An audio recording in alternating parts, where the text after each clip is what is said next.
This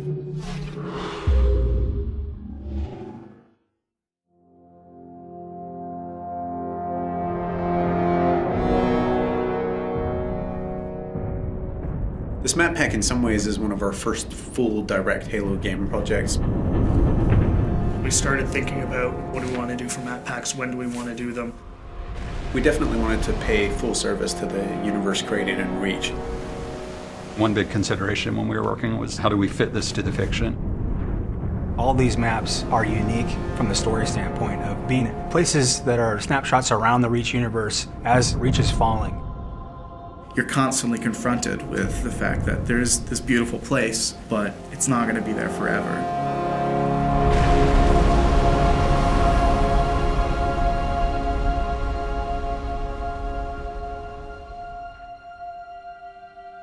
Coming up with the sort of spectrum for a map pack is a really straightforward business and at a very high level. You just say, what do we already have and what do we need to kind of flesh things out? Everyone on the right side is working on super top secret stuff I can't talk about. And then everyone over here is also working on super secret stuff that goes. Certain Affinity, we're an independent developer. It's kind of spread out where we have artists down here in Austin, Texas. In little pods. We're about 50 people now. That team has a lot of experience with the engine, a lot of experience with Halo. Incredible Halo fans, obviously, because so many of them have been involved in the games before. On Halo 1, I ended up doing the user interface. Halo 2, I shifted to development. On Halo 3, I was multiplayer online lead.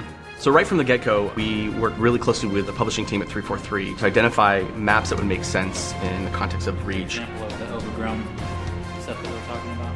It was great because CA was crazy passionate. Like, these guys just showed up with a huge list. And it was more a question of just, okay, well, we can only make so many of these, so, let's get to ones that we think kind of fit the fiction, fit the flow. There was a lot of exploration and a lot of collaboration between the two groups. One idea that came to mind was, wouldn't it be awesome to have a multiplayer map that you can see the planet getting glassed below you? Condemned takes place high above Reach on a space station, somewhat decimated by Covenant attack. So when we started Condemned, we wanted to make a map that was really fun for close range, but still had some long range sniping stuff in it. We're looking at Lockout specifically. What are some of the characteristics about Lockout that we think are so fun, and how can we take some of those and do them in a completely new map? Something that really pulls infantry together in a really tight environment. It is a circular map. How do we prevent people from just getting in this habit of going in a circle and never meeting each other? The low grab center, which we experimented with a couple different ideas on, starting this one spot where no matter where you are on the map, you can always get to the action quickly, or you can always get across the map quickly. It does change your gameplay style and things you need to do. And you're kind of a sitting duck when you're sitting out there in low gravity, floating around. I remember at one point there was a giant energy beam that would come down, and if you were standing on that center platform at the wrong time, you would get blasted to smithereens. It was just encouraging people not to go into the center of the map, which is the exact opposite of what we wanted to do, so we just removed it. The earliest stages of the art pass were dark and much more creepy. If it's dark and industrial, it's really easy to get lost. So over the course of development, we decided to brighten this space more. And make it still retain a lot of the character we originally wanted, but to make it work. On a really tight map like Condemned, it's critical that the player is able to orient themselves. It actually came down to a lot of art coming in and helping us out and doing color-coded rooms. In the comm room, there's actually a big hologram establishing where it's been damaged and that it had been abandoned. Thinking about it like a facility that you would be in, what kind of signage would be around that would help you navigate an airport or a hospital or a military base. One of the effects which we iterated on the most was the shield door effect. We couldn't make it look like a shield from any other shield effect that you have in Halo because that would communicate a certain functionality. We had to design a new one, and we went through probably 4 or 5 different iterations. Some were way too strong and way too distorted because people want to be able to stand and shoot through the reactor core, and so we couldn't do anything that would really obstruct the view. I think it's going to be really fun when people play it the first time and they think they can go their old camping routines to the shield door and they just get a sticky grenade right in their face and they're going to drop it. At the end, I feel like we have a map which has a lot of mood in each of the spaces and really feels unique, not just in and of itself, but to the rest of all the maps that are within the Halo franchise. We're looking at the story and the fiction, and we really want all of our maps to be set in very distinct locales. Highlands is a military training preserve where certainly Spartans did some training.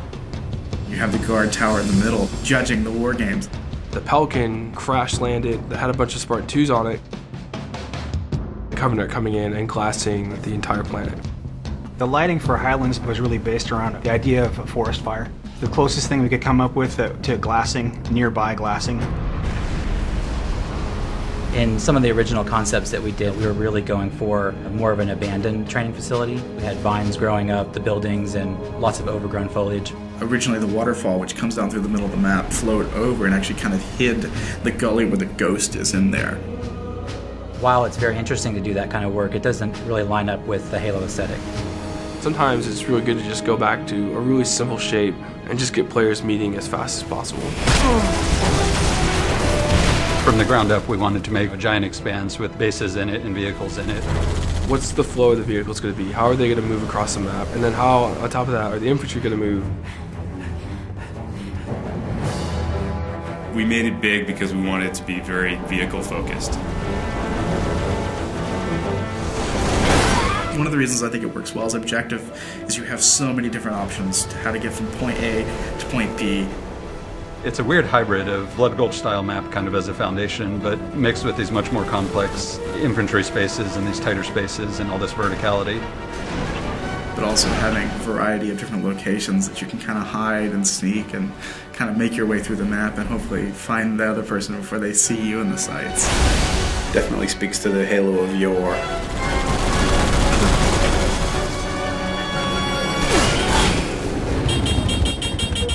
The new expanded firefight support meant that we definitely wanted to put in another firefight map. Unearthed is a really dusty, dry, arid environment.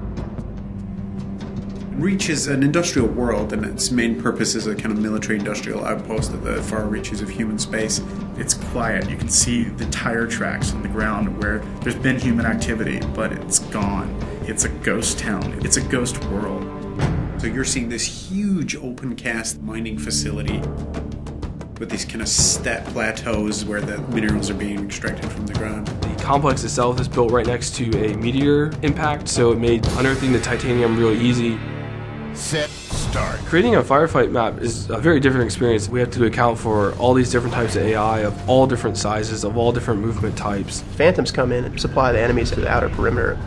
Hunters are almost 2 times the size of a player. When you go to put a door in, can this giant hunter fit through it?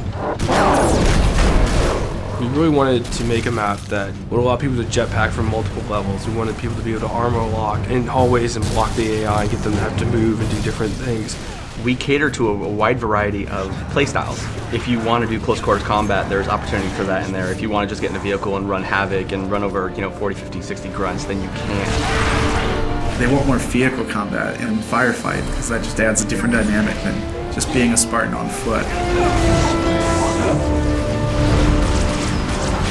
There's an inherent oval racetrack, and we have warthogs. So you put 2 and 2 together, you can run laps through the map. So there's literally through the main structure, and then under the bridge, and then back around. You can load up with your buddies, get a rocket launcher, riding shotgun, and then run laps and just rack them up.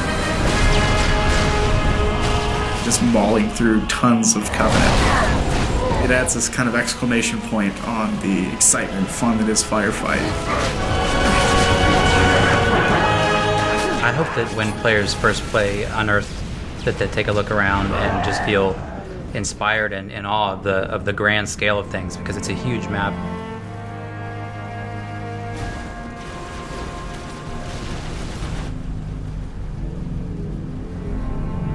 Unearthed is the calm before the storm. Highlands is the storm itself, with all the Covenant ships and the glassing that's happening right there on your doorstep. And then with Condemned at the very end, watching it all kind of go up in flames.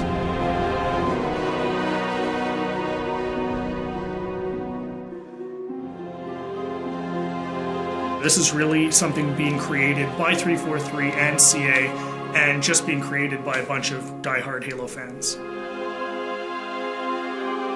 This is our core business. This is all we're doing from now on is Halo games and Halo support and Halo maps. We have resources, we have people, and we're going to throw those people and those resources and that talent and that effort to the Halo franchise, and it's a huge responsibility. And people should understand that we understand that and we respect that, and we're going to do everything that we can. The community is huge for us in helping us shape what it is that we do next. The more vocal the community is, the more they tell us what they like, the more we can make sure that we try to give them that experience.